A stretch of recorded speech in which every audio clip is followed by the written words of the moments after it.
फलटण नगर परिषद निवडणुकीच्या अनुषंगाने विरोधक सतत टीका करतायत की गेले 35 ते 40 वर्ष यांनी काय विकास केला.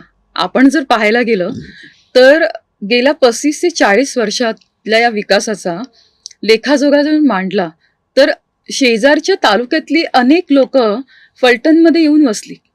असं असतानाही विरोधकांचं अशा टीका करण्याचं कारण काय? राजकारण, सत्ता आणि 30 वर्ष सत्ता न मिळायला आलेलं वैफल्य यांनी काही याच इलेक्शन मध्ये भाग घेतलाय असं नाही.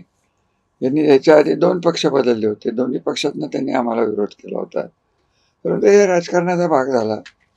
मला काळजी लागली की आम्ही काय केलंय का केलं नाहीये याचा फायदा सर्वसामान्य माणसापर्यंत आम्हाला पोहोचवण्यात चांगलं यश आलं.